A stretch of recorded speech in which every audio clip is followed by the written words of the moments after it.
Kahit tila sining sa museong di naluluma, binibini kong ginto hanggang kaluluwa. Gonna keep you like the nakashade all my life. So ayan guys, meron dinala uli si Michelle ng iPhone 6. Sabi niya subukan ko daw yung battery. Palitan namin kasi lumobo na. Tsaka yung home button niya, sira pala yung home button niya. Bali ito guys, kinakalas na natin. Agad-agad nanginginig pa. So ayan guys, kita-kita lobong-lobo na yung battery niya. Bali kakalasin na natin. Habang nandito si Michelle, inaantay niyang magawa yung CP niya.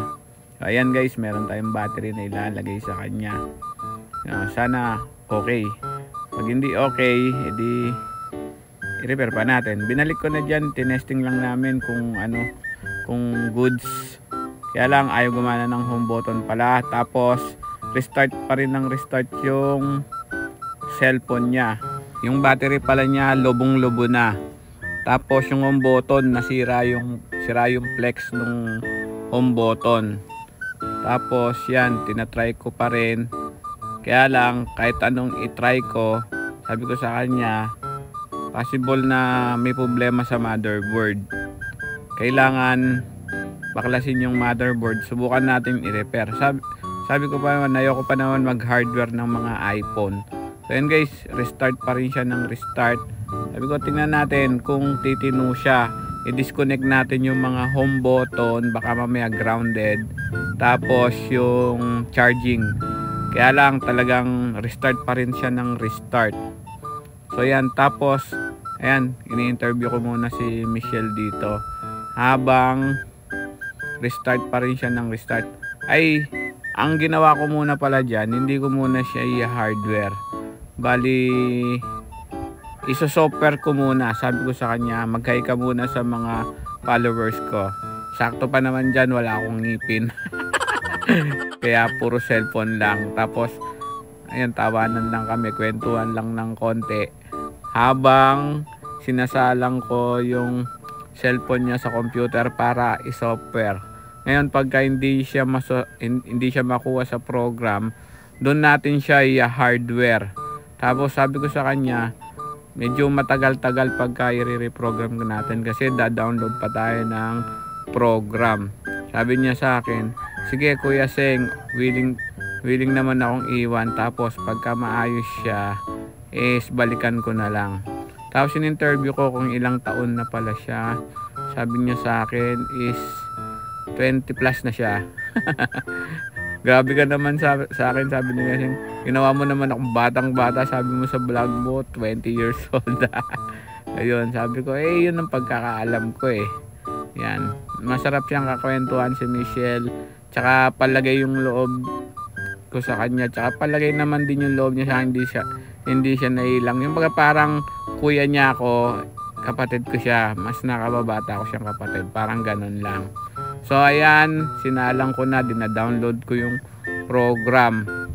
Tapos, yan, naligo na ako. Nakakaya naman kasi iniwan na ni Michelle yung cellphone niya. Kasi sabi ko matagal pa yung i-reprogram yung cellphone niya.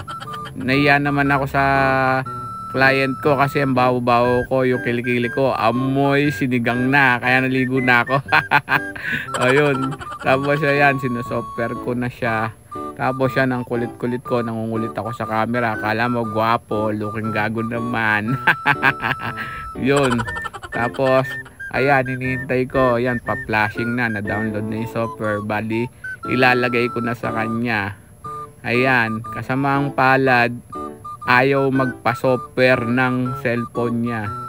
Kaya mauuwi yan sa hardware. Yan, pagka-restart niya, nagko-connect iTunes lang. So, anong gagawin natin nito? Ayoko pa naman mag-hardware. Kaya, yun.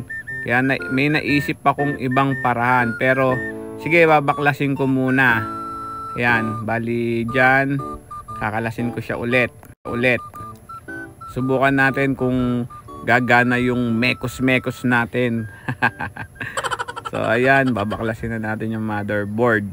Yan, kinakalas ko na. lahat ng mga tornilyo. Kasi guys, kailangan baklasin yung motherboard. Tapos yan, nabaklas ko na, tiningnan ko yung non-IC niya. Cold AC naman, tapos good running condition, malamig ang AC, tapos ilang araw, tirik na. Ayun, ginawang kotse. Tapos, chinek ko, ganun pa rin, nagpapatay sindi, restart pa rin. Tapos, yan, binuo ko na siya. Medyo may naisip akong idea kung anong gagawin. Tapos, eto guys, okay na siya. Bali, minekos-mekos natin para gumana. May maibigay tayo sa kanya na okay na. Tapos, ayan, selfie lang kami. Tapos, yun, follow nyo daw ako. Tapos, uwi na siya mamaya. Yun lang.